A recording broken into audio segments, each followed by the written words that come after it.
کچھ معلوم نہیں کتنی دیر سویا لیکن اتنا زیادہ کہ شور کی ایک ہلکی سی آواز سے میری آنکھ کھل گئی۔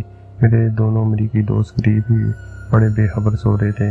میں نے کان لگا کر یہ پراسرار شور سننے کی کوشش کی مگر آواز جس کا مدم ہو گیا سے واضح تھی، کچھ پتہ نہ چلا کہ کدھر سے آ رہی ہے۔ ایسے یوں محسوس ہوتا تھا جیسے کوسوں میل دور کہیں ڈول سا بج رہا تھا اور بہت سی عورتیں مل کر بین کر رہی ہوں۔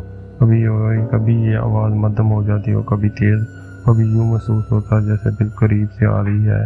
میں آہستہ سے اٹھا، سرہانے رکھی ریفل اور ٹارچ نکالی اور خیمے سے باہر نکل آیا۔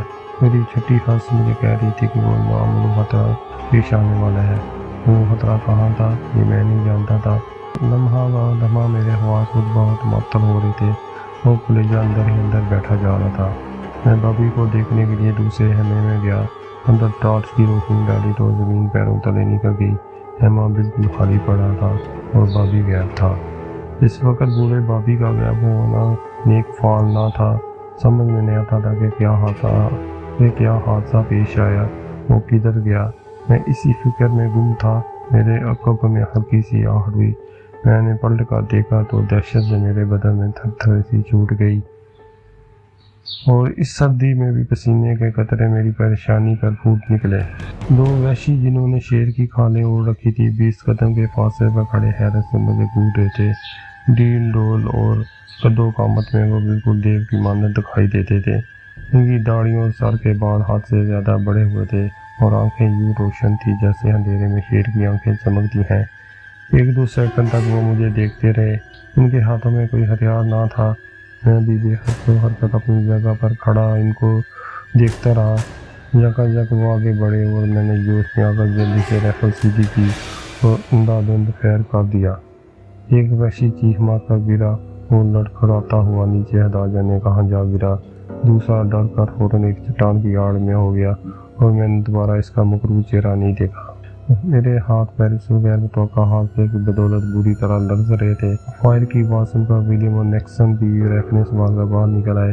میں نے ان سے کہا کہ ہمیں فوراً یہ جگہ چھوڑ دینی چاہیے کیونکہ وحشیوں نے ہمیں دیکھ لیا ہے۔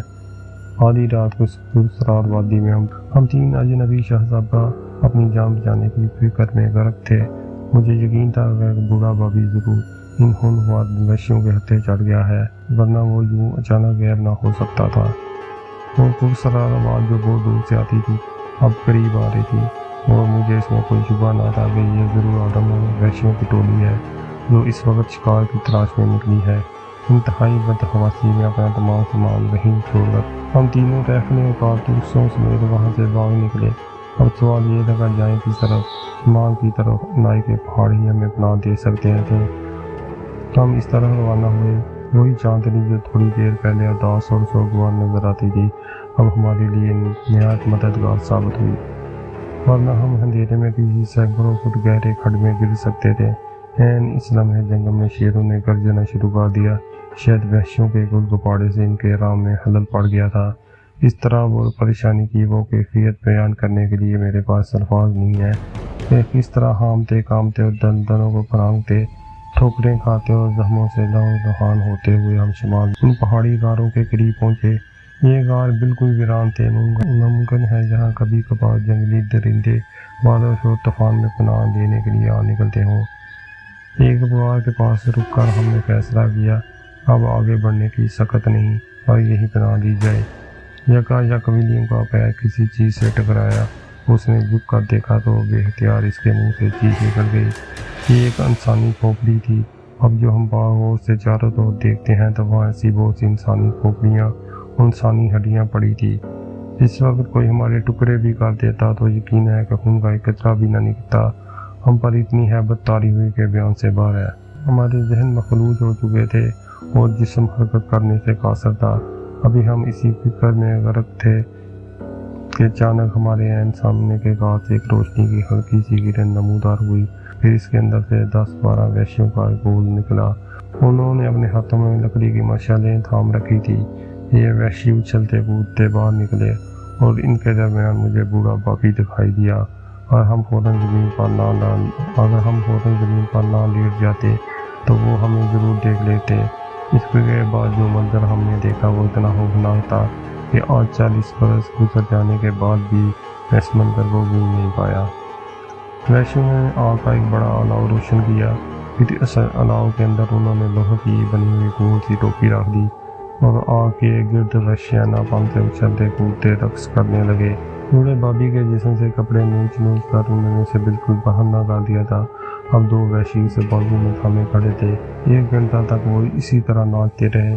اس کے بعد ان کے لیڈر نے جو سب سے زیادہ لمبا تڑنگا تھا، لوہے کی ایک سلاخ کی مدد سے لوہے کی ٹوپی آگ کے الاؤ سے نکالی جو انگارے کی مانند سرخ ہو چکی تھی، اور ہم حیران تھے کہ اس آہنی ٹوپی کو گرم کرنے سے ان وحشیوں کا مقصد کیا ہے۔ مگر تھوڑی دیر کے بعد جب انہوں نے بوڑھے بابی کو دھکیل کر درمیان میں کیا تو فرتے خوف سے ہمارے کلیجے اچھلنے لگے۔ بابی کا برہنہ جسم اس وقت پتے کی مانند لرز رہا تھا، اور موت کو اس قدر بھیانک انداز میں اپنے قریب دیکھ کر کون ہے جو اپنے ہوش و حواس قابو میں رکھتا۔ جگہ جگہ وحشیوں نے وہی ٹوپی زور سے بابی کے سر پر رکھ دی۔ بدنصیب بوڑھے کے حلق سے اس موقع پر جو چیخ نکلی، اس کی آواز میں آج بھی سن سکتا ہوں۔ ایسا معلوم ہوا جیسے کسی نے میرے کانوں میں پگھلا ہوا سیسا ڈال دیا ہے۔ یہی وہ موقع تھا جب دونوں مریخیوں کے منہ سے چیخیں نکل گئی اور وحشیوں کی توجہ فوراً ہماری جانب ہو گئی۔ مجھے اپنی بزدلی کا اعتراف کرنا چاہیے کہ میں نے ان مریخیوں کو وہیں چھوڑا اور وہاں سے بے تحاشا بھاگ پڑا۔ اتنا ضرور جانتا ہوں کہ وحشیوں نے انہیں پکڑ لیا۔ تمام رات میں مسلسل بھاگتا رہا۔ اندھا دھند مجھے راستے کا کچھ علم نہ تھا۔ میرے کپڑے دجیاں ہو چکے تھے اور پیر زخمی۔ آخر ایک جب میں بے ہوش ہو کر گر پڑا، آنکھ کھلی تو میں نے اپنے آپ کو ایک جھونپڑی کے اندر پایا۔ کچھ لوگ مجھے گھیرے کھڑے تھے۔ معلوم ہوا میں پورے 3 دن بعد ہوش میں آیا ہوں، اور یہ لوگ وہی ہیں جن کے گاؤں کے نزدیک نائی ندی میں ہم نے مگرمچھ مارا تھا۔ گاؤں کے ہسپتال میں پڑا 2 سال تک زندگی اور موت کی کشمکش میں مبتلا رہا۔ میری دونوں ٹانگیں بیکار ہو چکی تھی، اور ڈاکٹروں نے اس خدشے کے پیش نظر کہ زہر جسم میں نہ داخل ہو جائے دونوں ٹانگیں کاٹ دی۔ میں آج زندہ ہوں لیکن مردوں سے بدتر، اور اب بھی راتوں کو سوتے یک رخت چیخنے لگتا ہوں، اور لوگ مجھے پاگل سمجھتے ہیں۔ کیا میں واقعی پاگل ہوں؟